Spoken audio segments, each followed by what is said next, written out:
Good morning बच्चों।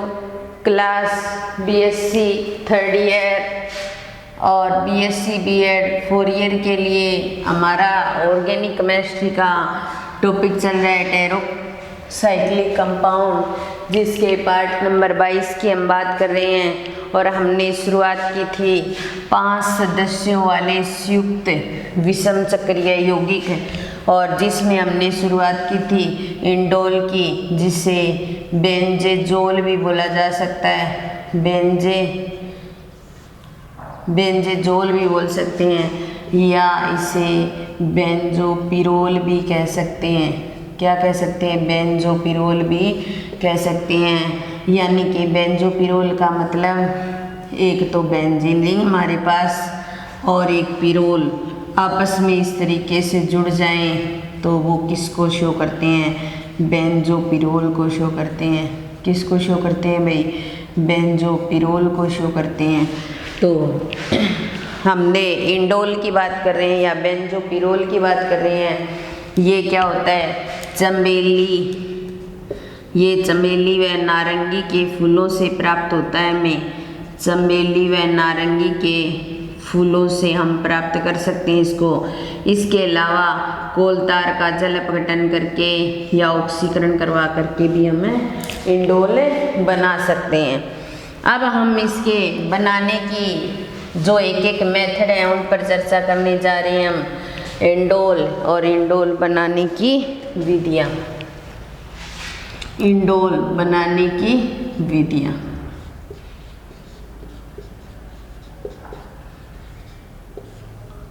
Indole बनाने की विधियाँ, और जिसमें पहली विधि की हम बात करते हैं, और पहली विधि है मेंडलूम संश्लेषण से।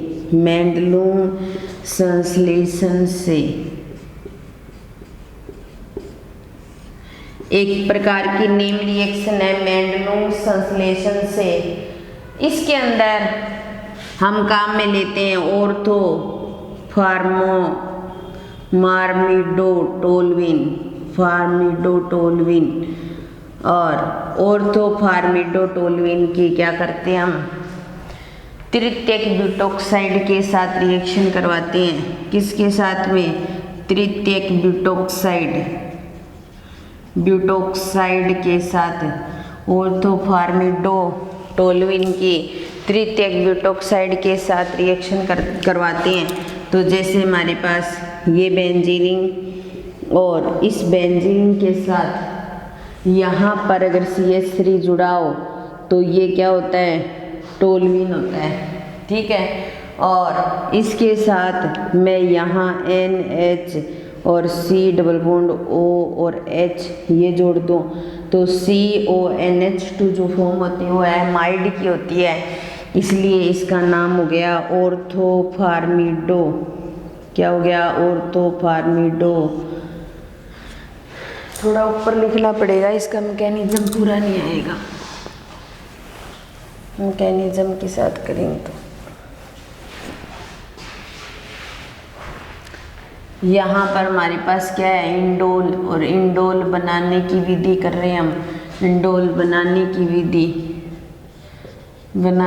विधि और सबसे पहली विधि आती है मेंडलूम संश्लेषण।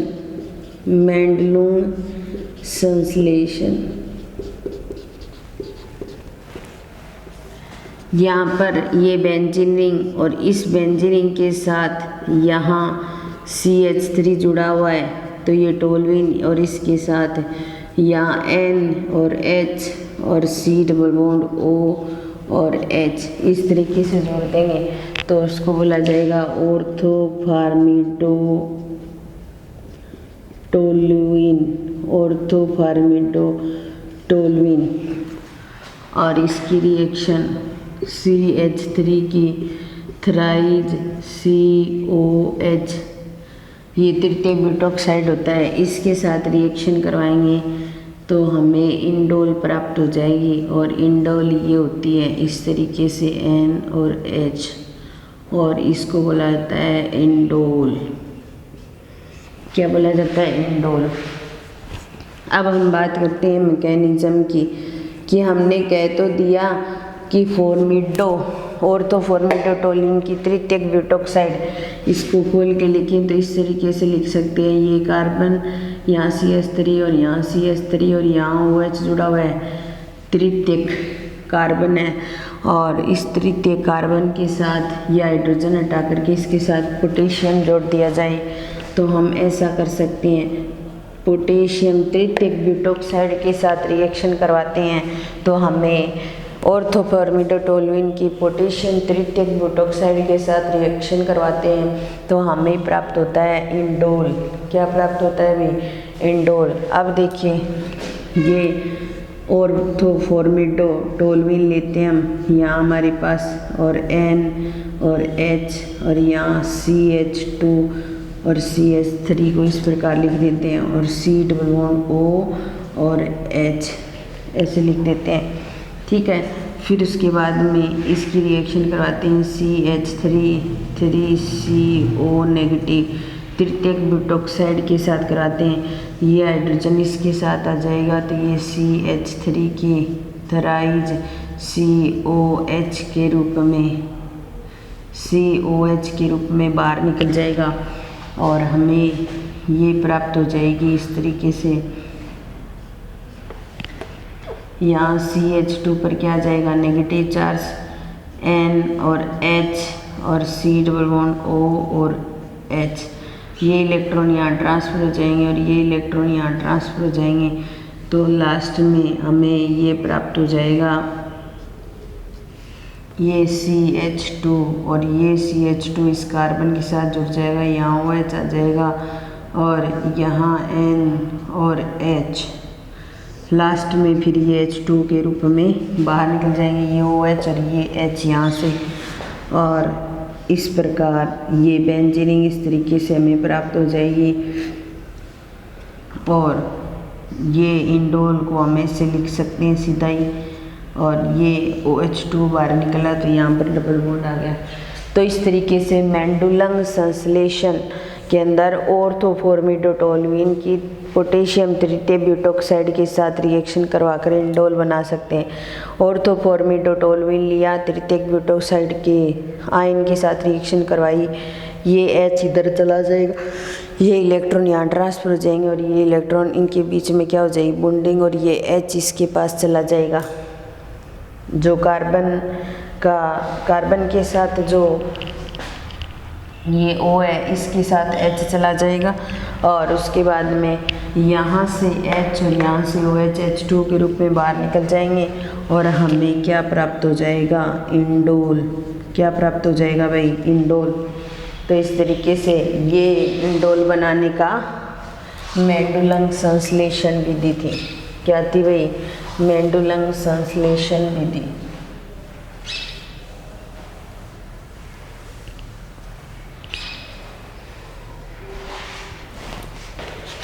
दूसरी विधि आती है फिशर इंडोल संश्लेषण। दूसरी विधि है फिशर इंडोल संश्लेषण। इंडोल के नाम से लगभग रखे हुए नाम फिशर इंडोल संश्लेषण विधि। क्या है भाई? फिशर इंडोल संश्लेषण विधि। इस विधि के अंदर क्या करते हैं? अपने एसीटोन लेते हैं और एसीटोन की फेनिल हाइड्रोजन के साथ रिएक्शन करवाएंगे और जब फेनिल हाइड्रोजन के साथ में रिएक्शन करवाते हैं तो हमें इंडोल प्राप्त होती है। देखिए सबसे पहले हमारे पास CH3 और CH3 और C डबल बॉन्ड O, ये क्या है? एसीटोन।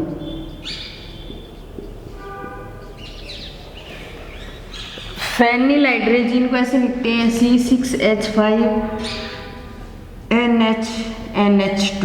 ये फेनिल हाइड्रोजन होती है, इसको पलट के लिख लेंगे अपने तो H2NH C6H5, ठीक है। यहाँ से H2O का मॉलिक्यूल बाहर निकलेगा H2O के रूप में, तो पीछे क्या बच जाएगी? CH3 और CH3 और C डबल बॉन्ड N और फिर NH और C6H5, ये बन जाएगा। अगर इसको ट्रिपल फॉर्म में ऐसे भी तो लिख सकते हैं, ये बेंजीनिंग हो गई मान लो, और इस बेंजीन के साथ यहाँ NH जुड़ा हुआ है, इसके साथ N जुड़ा हुआ है, इसके साथ कार्बन और ये डबल बॉन्ड से, और ये CH3 और ये CH3, ऐसे लिख सकते हैं इसको लिखने के बाद में इसको क्या करेंगे, उत्प्रेरक की उपस्थिति में गर्म करेंगे, और उत्प्रेरक की उपस्थिति में गर्म करेंगे तो ये व्यवस्थित हो जाएंगे।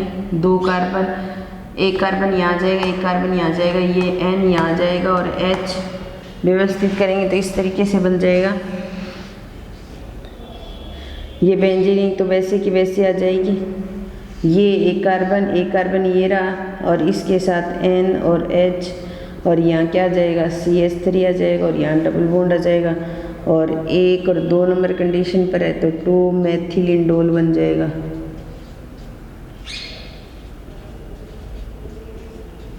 क्या बन जाएगा भाई, 2 मेथिल इंडोल। तो इस प्रकार फिशर इंडोल संश्लेषण के द्वारा अपने क्या कर सकते हैं, 2 मेथिल इंडोल बना सकते हैं।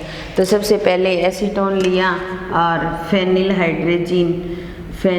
हाइड्रेजिन ली और रिएक्शन करवाई, H2O का मॉलिक्यूल बाहर निकल गया, इनको जोड़ दिया ट्रिपल बॉन्ड से, ये C6H5 बेंजीनिंग, इसके साथ NH जुड़ा है, इसके साथ N, C double bond C और CH3। इसको उत्प्रेरक की उपस्थिति में जब गर्म करते हैं तो ये 2 कार्बन व्यवस्थित हो जाते हैं, ये इस तरीके से व्यवस्थित होते हैं, और ये CH3 यहाँ आ जाता है तो 2 मेथिल इंडोल प्राप्त हो जाता है। 2 मेथिल इंडोल प्राप्त हो गया।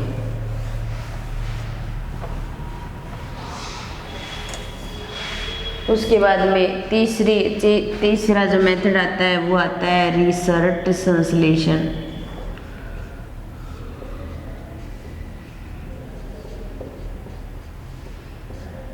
रिसर्ट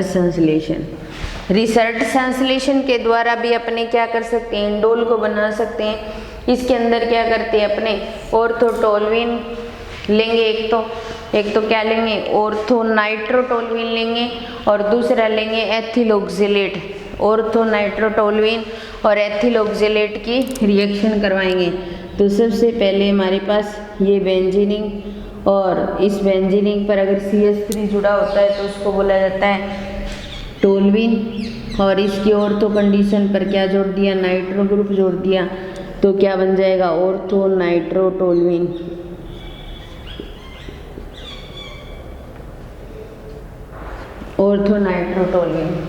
और इसकी क्या करवाते हैं, एथिल ऑक्जेलेट के साथ में, ऑक्जेलिक एसिड ऐसे लिखा जाता है, ठीक है। और इस H की जगह इसके साथ, दोनों के साथ क्या आ जाए, C2H5 और C2H5 आ जाए, और इसको बोला जाता है एथिल ऑक्जेलेट।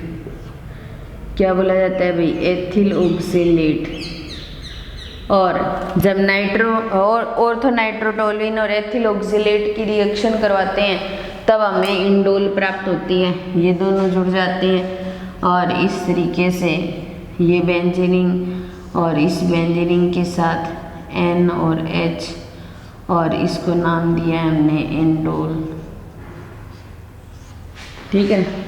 तो इस तरीके से ऑर्थोनाइट्रोटोल्विन और ऑर्थोनाइट्रोटोल्विन के एथिल ऑक्जेलेट के साथ रिएक्शन करवाई तो हमें क्या प्राप्त हो गया, इंडोल प्राप्त हो गया।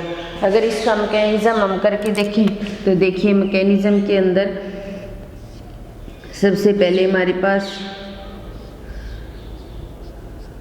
CH3 और इधर क्या है, नाइट्रो ग्रुप है हमारे पास, क्या है भाई, नाइट्रो ग्रुप, और इसकी रिएक्शन करवाएंगे एथिल ऑक्जेलेट के साथ में, तो COOC2H5 और COOC2H5। तो मैंने इसको नोट्स में ET लिखा हुआ है तो इससे कुछ फ़र्क नहीं पड़ता, ET लिखो या C2H5OH लिखो, इससे कुछ फ़र्क नहीं पड़ता, ठीक है ना। तो ET लिखोगे तो C2H5 को ET भी लिख सकते हैं अपने। तो यहाँ से क्या होगा, इसको जो हमारे पास में CH2 ग्रुप है, और इस CH2 ग्रुप से हम क्या कर लेंगे, हाइड्रोजन ले लेंगे, और ये हाइड्रोजन यहाँ जोड़ देंगे इसके साथ में, ठीक है। तो ये C2H5OH के रूप में बाहर निकल जाएगा।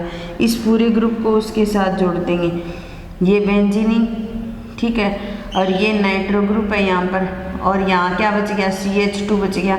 इस CH2 के साथ ये CO जुड़ जाएगा, तो C डबल बॉन्ड O और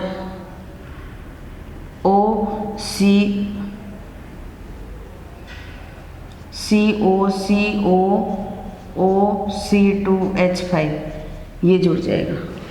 यानी कि यहाँ से हमने C2H5OH को बाहर निकाल दिया और इसके साथ CO C2H5 को जोड़ दिया, यानी कि C2H5 उसके साथ जुड़ गया।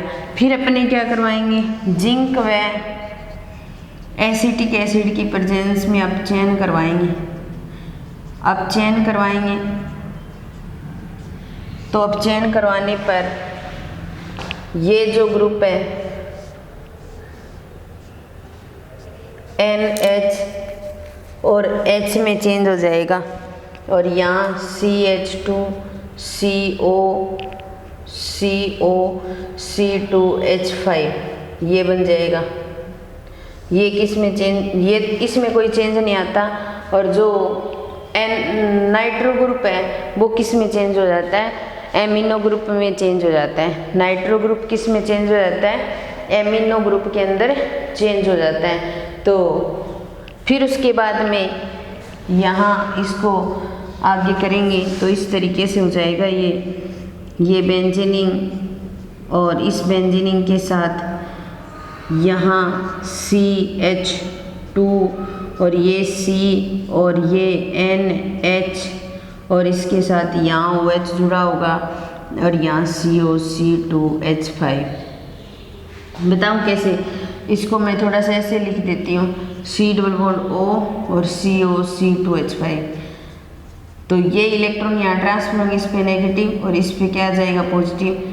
ये H तो इसके साथ चला जाएगा, और ये ऊपर वाला है वो इसके साथ बॉन्डिंग कर लेगा, ठीक है। अब देखो यहाँ से ये H और ये OH H2O के रूप में बाहर निकल जाएंगे, तो ये बेंजीनिन, ठीक है, और ये इस तरीके से जुड़ गए N और H, और ये बॉन्ड आ गया, और यहाँ आ गया CO C2H5। फिर इसका क्या करवाएंगे, जल अपघटन करवाएंगे। जल अपघटन करवाएंगे तो यहाँ से C2H5OH बाहर निकल जाएगा, और ये आ जाएगा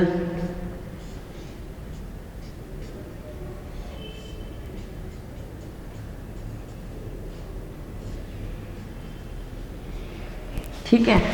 फिर उसके बाद में यहाँ से हम CO2 को और निकाल देंगे बाहर, और जैसे ही CO2 को निकालेंगे, काफ़ी लंबा मेथड था बनाने का, ये और N और H, ये H जो है वो इसके साथ चला जाएगा। तो ये था रिसल्ट संश्लेषण मेथड। सबसे पहले ऑर्थो नाइट्रोटोलुइन की एथिल ऑक्जेलेट के साथ रिएक्शन करवाई, और हमें क्या प्राप्त हो गया, इंडोल प्राप्त हो गया, ठीक है।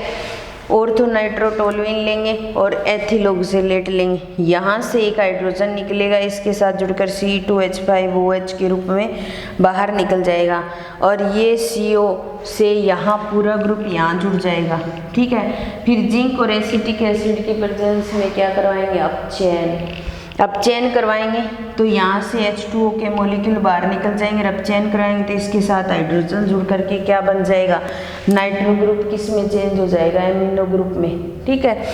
और इसके अंदर C डबल बॉन्ड O समूह है, इसके इलेक्ट्रॉन यहाँ जाएंगे तो ये नेगेटिव में और ये पॉजिटिव में चेंज हो जाएगा। ये हाइड्रोजन तो यहाँ चला जाएगा और ये पॉजिटिव वाला इसके साथ जुड़ जाएगा, तो ये कार्बन इसके साथ जुड़ गया, और जो हाइड्रोजन था ये इसके पास जा रहा था तो OH की फॉर्म में।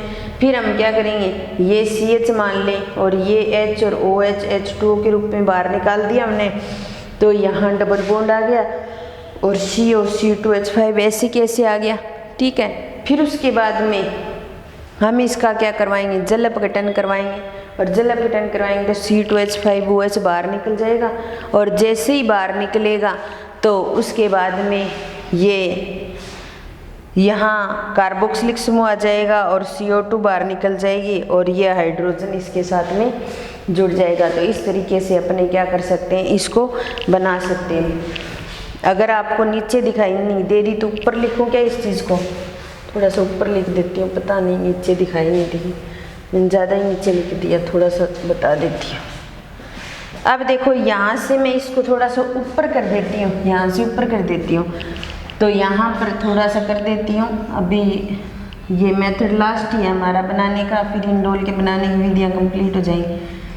CH और NH, और उसके बाद में ये कार्बन इस तरीके से था, OH और COOC2H5, ठीक है।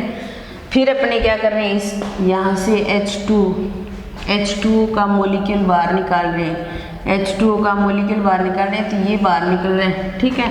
ये बाहर निकलेगा तो ये बेंजीनिंग और इस बेंजीनिंग के साथ ये इस तरीके से जुड़ जाएंगे N और H, और ये COC2H5 इसके साथ जुड़ जाएगा। फिर इसका जल अपघटन करवाएंगे, और जल अपघटन करवाएंगे तो ये C2H5 बाहर निकल जाएगा, H5OH, और इसके स्थान पर आ जाएगा कार्बोक्सिलिक समूह आ जाएगा। ये बॉन्ड यहाँ बना हुआ था, और N और H और COOH। फिर क्या करवाएंगे, CO2 बाहर निकालेंगे, और CO2 बाहर निकालेंगे तो लास्ट में हमें क्या प्राप्त हो जाएगी, इंडोल प्राप्त हो जाएगी,